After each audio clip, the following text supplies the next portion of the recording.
luar biasa panas.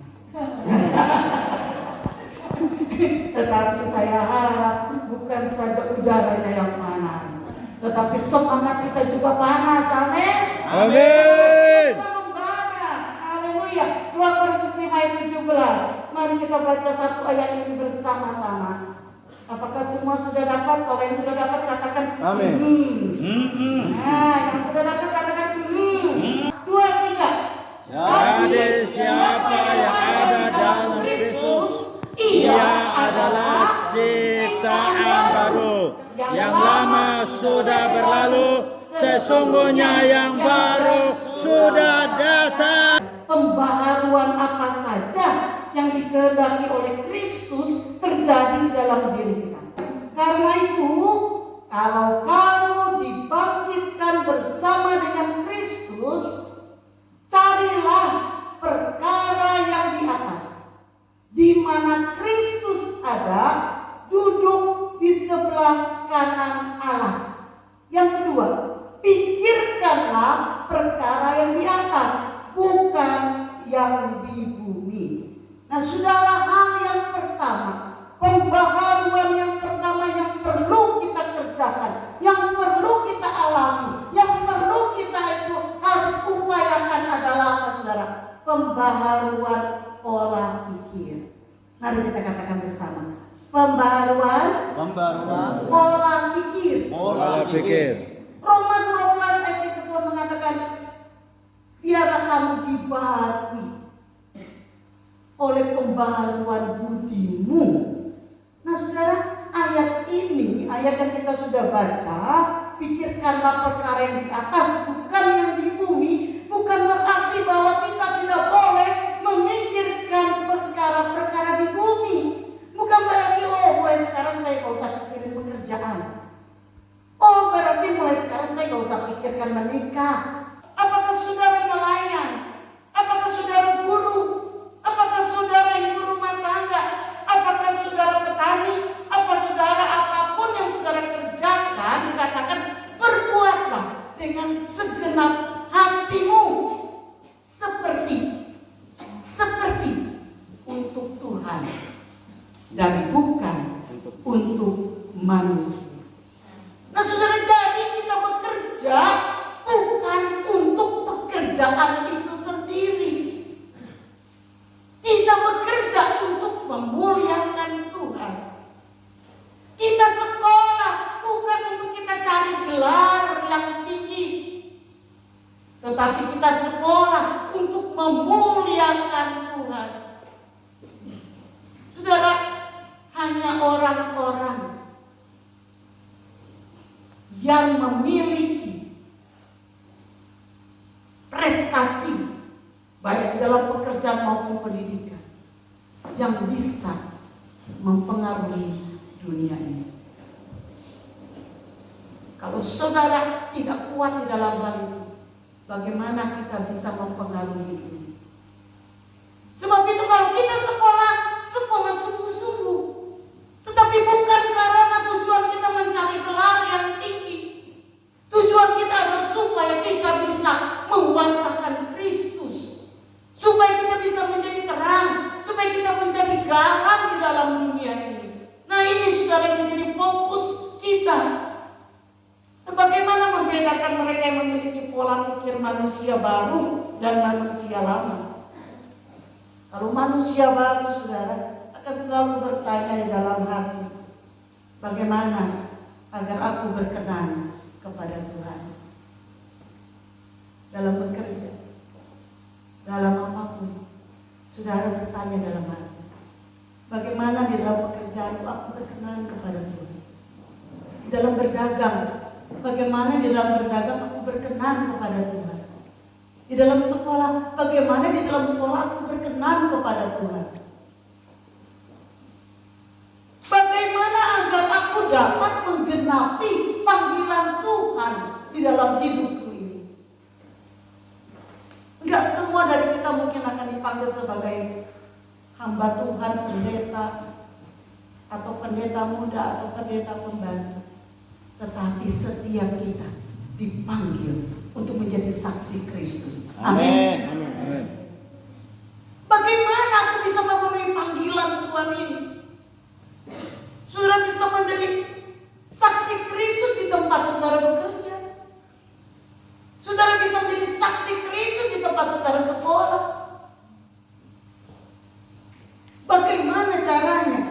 dapat menggenapi panggilan Tuhan dalam hidupku?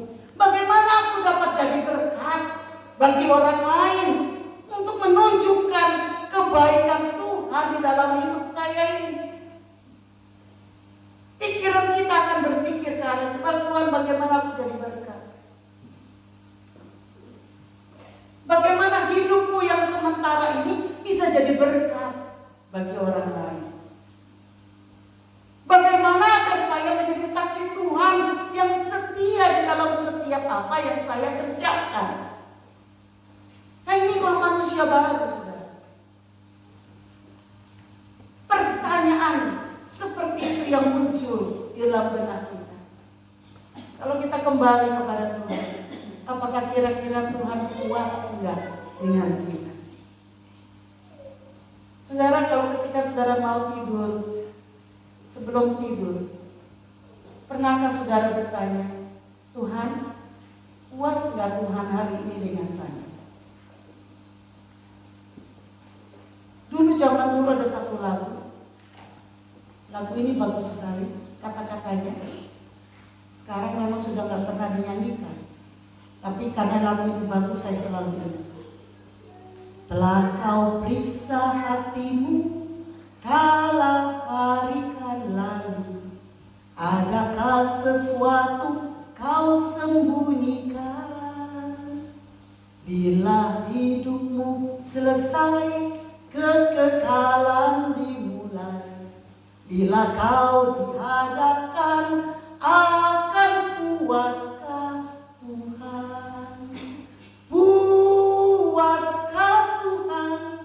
Puaskah Tuhan? Puaskah Dia denganku? Telah ku hidup baik atau tiada lain?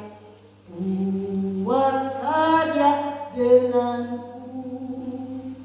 Saudara, ini manusia baru selalu bertanya kepada Tuhan, aku hidup ini puas gak sih Engkau akan kehidupanku? Atau aku hidup ini bikin malu ya Tuhan? Apakah hidup ini menjadi saksi apa enggak ya Tuhan? Atau justru karena hidupku orang jadi meninggalkan Tuhan? Ini adalah pertanyaan manusia baru. Kalau pikiran dari manusia lama itu selalu bertanya, bagaimana aku bisa lebih kaya? Bagaimana aku bisa lebih lagi dapat duit lebih banyak?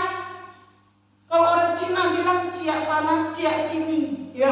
Jadi ini dicaplok, makan, ini semua dimakan, nggak perlu.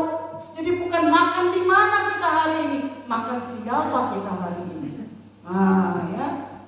Yang penting dapat duit, cuan besar, keuntungan besar, kaya, itu orientasinya uang. Itu kalau manusia lama, saudara. Jadi ada beda fokus.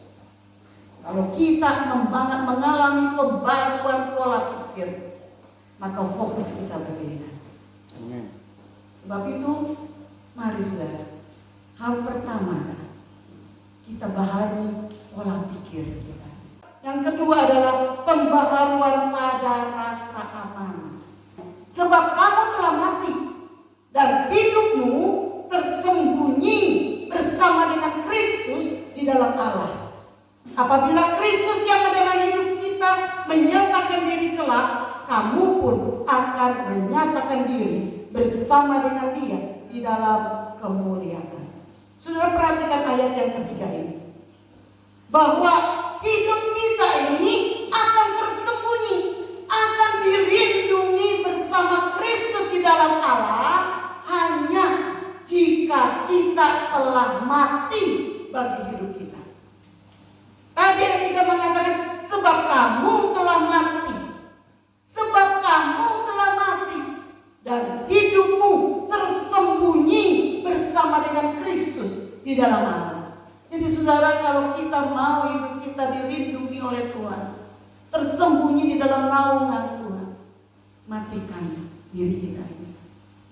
Biarkan Kristus hidup di dalam kita. Seorang penulis lagu yang sangat terkenal bernama Welian Kontu. Dia menciptakan sebuah lagu. Saya sangat senang dengan penyanyi ini. Ada Roh Kudus, ada roh penyembahan di dalam setiap lagunya. Ada sebuah lagunya dikatakan begini, saudara. Jika engkau tak besertaku, ku tak mau berjalan. Ku perlu engkau, pimpin langkahku dengan kasih karuniamu.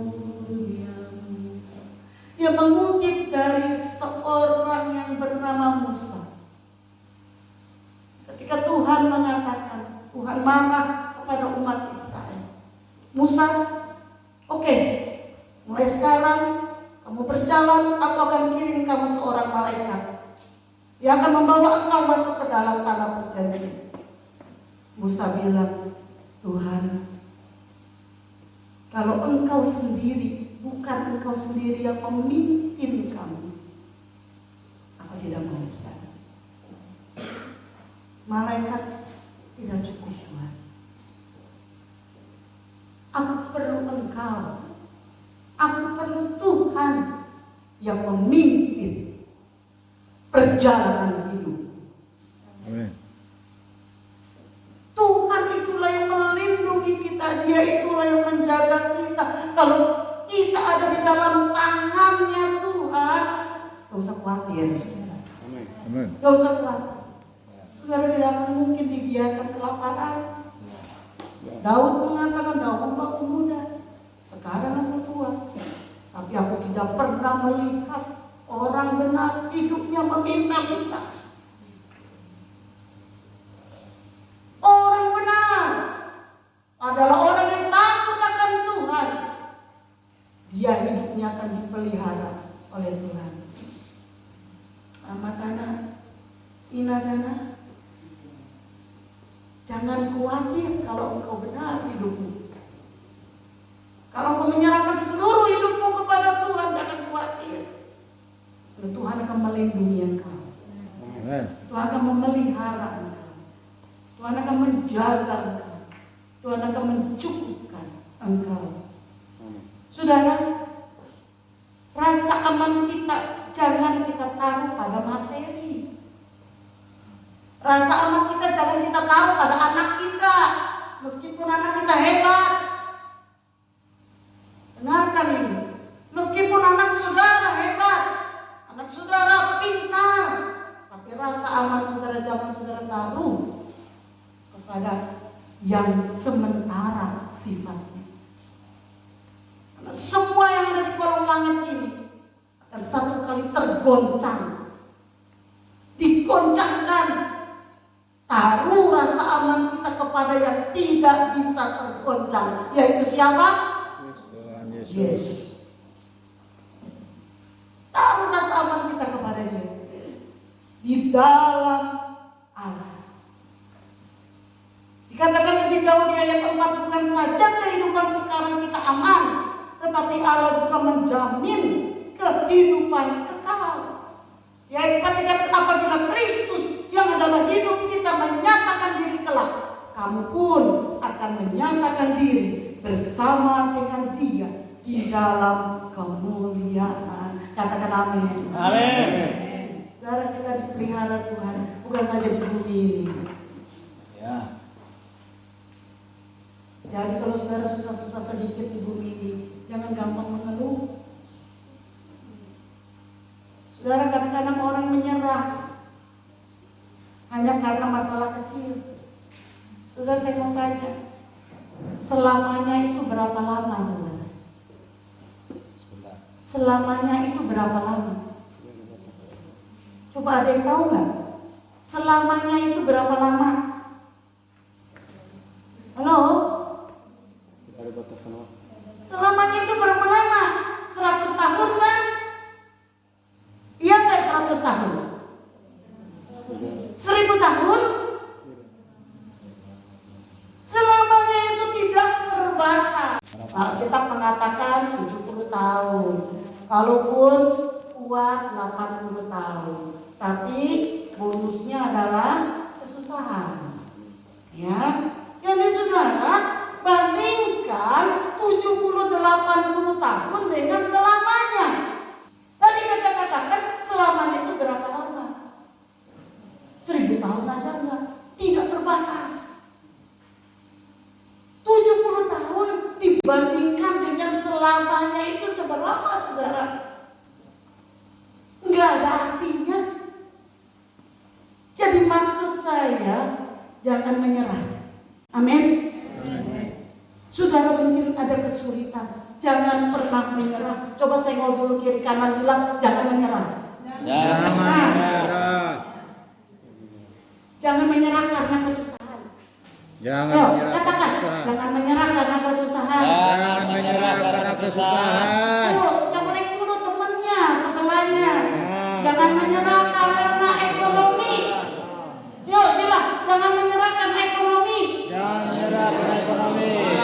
Jangan menyerah karena penyakit. Jangan menyerah karena penyakit. Jangan menyerah karena jodoh. Jangan menyerah karena jodoh.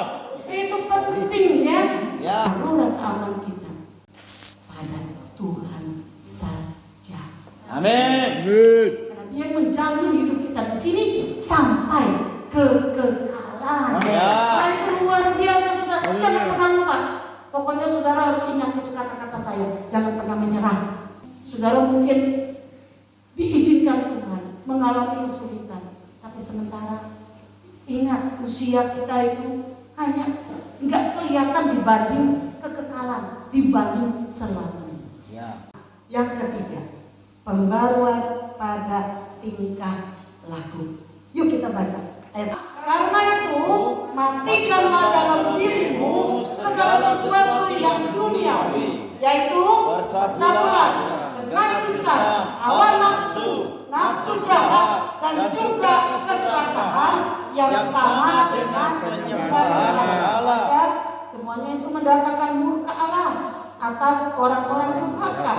Dahulu kamu juga melakukan hal-hal itu ketika kamu hidup di dalamnya. Sama-sama kapan? Tetapi sekarang buatlah semuanya ini, yaitu marah, geram, kejahatan, fitnah, dan kata-kata kotor yang keluar dari mulutmu terus. Jangan lagi kamu saling mendustai, karena kamu telah menanggalkan manusia lama serta kelakuannya yang dulu dan telah mengenakan manusia baru yang terus-menerus diperbarui untuk memperoleh pengetahuan yang benar menurut gambar kaliknya. Saudara perhatikan di dalam ayat-ayat ini, ayat 5 sampai 10, Paulus menggunakan 3 kata ini, yaitu matikan, buanglah, dan tanggalkan. 3 kata ini, matikan, buanglah, dan tanggalkan. Apa yang harus dimatikan? Apa yang selama ini masih hidup di dalam pikiran kita, di dalam hidup kita, di dalam tingkah laku kita? Apa yang masih kita selalu hidup? Apakah keyakinan-keyakinan? Ataukah tradisi-tradisi nenek moyang yang kita masih hidupi? Ataukah keyakinan-keyakinan yang kita masih hidupi dalam pikiran kita? Rasanya seluruh suku di Indonesia tidak ada yang lepas dari yang namanya tradisi, budaya. Budaya itu baik, tetapi kita harus bisa menseleksi budaya-budaya apa yang mana yang tidak berseberangan dengan firman, dan budaya-budaya apa yang tabrakan dengan firman. Kita harus seleksi. Kalau saudara mau menjadi manusia baru, matikanlah hal-hal duniawi. Matikanlah segala tradisi yang berseberangan dengan firman. yang bertentangan dengan firman. Halo, GBI harus menjadi teladan Amin. dalam hal ini. Saya dari keluarga Chinese. Dalam keluarga Chinese kita juga ada tradisi-tradisi. Nenek saya itu bertobat oleh karena pelayanan Om Po. Di nenek saya dan keluarganya adalah keluarga pertama yang dimenangkan di Petamburan oleh Om Po. Om Po itu adalah kita punya pendiri Gereja Bethel Indonesia. Jadi sebelumnya itu juga kita hidup di dalam tradisi Tionghoa. Tetapi ketika bertobat, semua tradisi, malah waktu itu kita sangat fanatik. Semua tradisi tidak ada yang kita pakai. Kita pakai firman Tuhan. Baru belakangan kita bisa lebih bijak. Oke, yang ini adalah budaya hormat kepada orang tua yang juga firman Tuhan mengajarkan. Tetapi doa-doa di kuburan sudah tidak lagi. Itu kita sudah matikan. Tapi kita menghormati orang tua harus. Selama mereka masih hidup, mereka harus kita hormati. Jangan sesudah mati kita beliin makanan. Sesudah mati kita bakalin rumah-rumahan. Ya rumah-rumahan. Waktu hidup beliinlah rumah yang baru. Rumah beneran gitu kan. Kalau udah mati dong beliin makanan, udah gak bisa makan. Masih hidup kasih makan yang enak. Kasih makan seki ya kan. Nah, itu enak itu ya. Kalau sih makan yang enak kalau masih udah mati mah. Udah gak bisa lagi dia makan. Nah, matikanlah hal-hal dunia. Lalu dikatakan buanglah. Apa yang harus dibuang, saudara? Apa yang selama ini saudara simpan? Beberapa 1-2 tahun yang lalu sebelum pandemi, saya merenovasi rumah karena rayap. Jadi atap saya itu sudah rayakan, kayu-kayu udah kena rayap. Jadi akhirnya, wah kita harus renovasi rumah. Kita ganti dengan baja ringan, gitu kan? Ganti. Nah, ganti atapnya. Nah, berarti itu kan harus semuanya itu dibenahi. Semuanya dibenahi. Wah, kumpulin barang-barang ini di satu tempat, ya, supaya jangan rusak karena kotor semuanya. Nah, begitu selesai, kita mulai membenahi kembali. Begitu benahi kembali, saya menemukan ada banyak hal-hal yang saya simpan yang tidak berguna. Jadi begitu kita lihat, ya ampun, ini tahunan saya simpan ini, tapi saya tidak pernah memakai. Berarti saya nggak penting itu barang, ya kan? Berarti itu barang tidak berguna bagi saya. Jadi mulai akhirnya kita sortir, oke, yang nggak berguna, buang. Nah, saudara, kalau kita mau jadi manusia baru, mari kita periksa hidup kita. Ada hal-hal apa yang kita masih simpan yang tidak berkenan kepada Tuhan? Apakah masa lalu saudara simpan terus? Banyak orang yang gak bisa move on, banyak orang yang bisa maju, banyak orang yang bisa bergerak maju karena dia masih terikat kepada masa lalu. Ibu move on ya, move on itu. Bapak sudah senang itu, sudah selesai dengan tugas. Jangan kita hidup di masa lalu, tapi kita harus maju. Buang. Apa yang harus kita buang? Kepahitan. kepaitan. Ada yang bilang pokoknya, aku tidak bisa mengampuni sampai aku masuk ke lubang kubur pun aku tidak bisa mengampuni. Ada di sini yang bilang begini. Adakah di sini yang bilang seperti itu? Bertobat saudara. Buang kepahitan. Itu kepahitan seperti sampah. Saudara mau simpan sampah itu terus di dalam hati kita. Sampah kalau disimpan bagaimana saudara? Busuk. Bau, busuk dan bikin penyakit.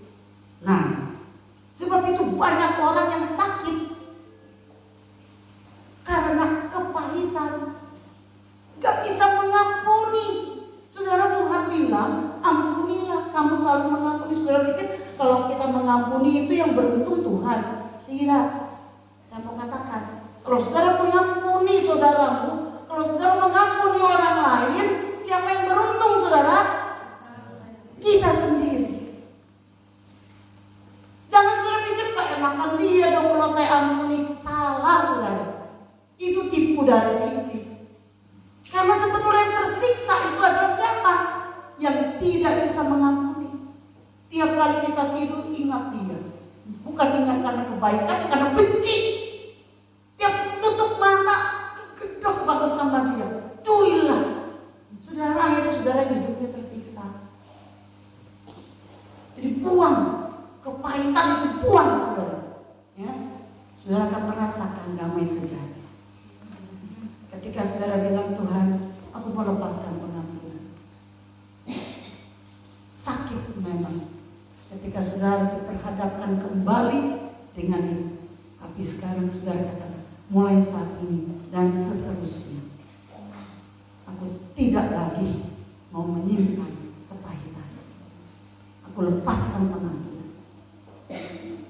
Saudara, mari kita rasakan kebebasan yang sejati ketika kita bisa mengampuni orang lain. Lalu tanggalkan apa yang harus kita tanggalkan. Selama ini apa yang saudara pakai? Apa yang saudara pakai? Yang selalu saudara bawa-bawa, saudara pakai. Tanggalkan. Apa itu saudara? Kebiasaan buruk kan? Saudara punya kebiasaan buruk? Saudara boleh Kristen, tapi kebiasaan buruk itu selalu ada. Orang gak pernah tahu, tapi saudara senang menonton yang porno. Orang gak pernah tahu, tapi di sini saudara selalu berpikir yang najis, yang kotor. Nggak ada orang yang bisa melihat pikiran saudara, tapi Tuhan tahu. Apa yang harus kau tanggalkan? Kebiasaan buruk apakah? Berhutang barangkali? Berhutang membuat saudara susah. Tanggalkan. Hiduplah sesuai dengan penghasilan. Cukupkanlah dirimu dengan apa yang ada padamu. Firman Tuhan mengatakan. Kebiasaan buruk apa lagi saudara? Mungkin mulut saudara ini penuh dengan caci maki. Wah, kebun binatang keluar. Kalau sudah emosi tinggi, selalu ngatain orang. Guguk lu, gitu ya. Sudah tahu guguk? Apalagi kucing lu, nggak tahu ada ya. Pokoknya keluar ini kata-kata kasar. Biasanya firman Tuhan tanggalkan. Jadi saudara, 3 hal: matikan, buanglah, tanggalkan. Itu artinya apa saudara? Tingkah laku yang selalu hidup melekat pada kita sebelum kita ditebus oleh Yesus atau manusia lama kita harus matikan. Tadi di dalam ayat-ayat sudah mengatakan 3 laku apa aja itu: percabulan, kenajisan, hawa nafsu, nafsu jahat, serakah, marah. Maksudnya marah gitu ya, geram, kejahatan, fitnah, kata-kata kotor, dusta. Kalau ada dari kita yang masih melakukan hal ini, saya mendorong kita semua untuk mematikan dan membuang. Saudara bisa berkata, aku sudah berusaha. Aku sudah lama berusaha ingin berhenti dari rokok. Tetapi aku belum bisa, gak bisa. Dengarkan saudara, jangan pakai kekuatanmu sendiri. Minta Roh Kudus memberikan kita kekuatan. Pada saat pelayanan SPI, waktu di gereja kami diadakan pelayanan SPI, yang itu ada CG, ada champion gatheringnya. Pada saat itu ada seorang yang bisa lepas dari rokok. Tapi ketika itu dia tertantang dan dia mau lepaskan, dia injak itu rokok dalam nama Yesus. Dia mau lepas dari rokok. Saudara, apa yang terjadi? Dia kesaksian bahwa ketika dia itu melihat rokok, ada keinginan mencoba. Tapi ketika dia mencoba, itu rokok tidak nikmat lagi. Dia rasa pahit itu rokok. Dan tidak merasakan lagi nikmatnya merokok. Dan dia sudah dibahar. Saudara, Roh Kudus akan menolong engkau untuk engkau bisa menanggalkan kebiasaan-kebiasaan buruk kita. Dan dia akan menolong kita setiap hari untuk mengenakan karakter ilahi, untuk memberikan pembaharuan tingkah laku. Memang mungkin tidak instan terjadinya. Pembaharuan itu melalui proses demi proses, setiap hari terus menerus dikatakan, diperbaharui sampai kita sama dengan dan sesuai dengan gambarnya. Nah saudara, berapa lama sudah jadi Kristen? Mungkin ada yang lebih banyak dari lahir. Saya juga dari lahir sudah Kristen. Tetapi saya mau katakan, Tuhan tidak peduli berapa lama saudara jadi Kristen. Tuhan tidak peduli apakah saudara sudah puluhan tahun, sudah 50 tahun, sudah 60 tahun, sudah 30 tahun. Tuhan tidak peduli. Tetapi yang Tuhan mau lihat adalah apakah ada perubahan di dalam hidupmu atau tidak. Yang Tuhan cari adalah manusia baru untuk bisa menjadi mempelai Kristus. Mempelai Kristus adalah mereka yang tanpa cacat, tanpa celah. Nah ini saudara, manusia baru. Sebab itu malam hari ini saya mengajak kita semua untuk mengalami perubahan di dalam ketiga hal ini. Pembaruan pada pola pikir, pembaruan pada rasa aman, dan pembaruan pada tingkah laku kita yang setiap hari